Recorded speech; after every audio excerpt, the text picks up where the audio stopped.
മത്തായിയുടെ 11-ാം അധ്യായത്തിൽ ഈശോ പറയുകയാണ്, സ്വർഗരാജ്യം ബലവശ്യമാണ്, ബലവാന്മാരാണത് പിടിച്ചടക്കുന്നത്.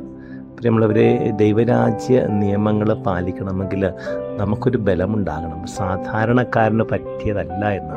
നിങ്ങൾ മാറ്റി നിർത്തപ്പെട്ട തിരഞ്ഞെടുക്കപ്പെട്ട വംശമാണ്, രാജകീയ പുരോഹിത ഗണമാണ്.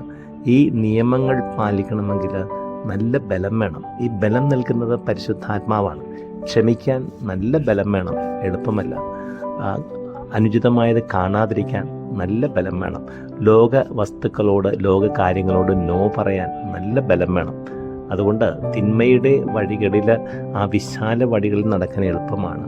എന്നാൽ ദൈവരാജ്യത്തിൻ്റെ പ്രജയായിരിക്കാൻ നീ ബലം പ്രയോഗിച്ച് പറ്റൂ. നിന്നോട് തന്നെയുള്ള ബലപ്രയോഗത്തിലാണ് സത്യത്തിൽ നീ സ്വർഗരാജ്യം സ്വന്തമാക്കുന്നതെന്ന് ഈശോ വീണ്ടും ഓർമ്മിപ്പിക്കുന്നു. ആമേൻ.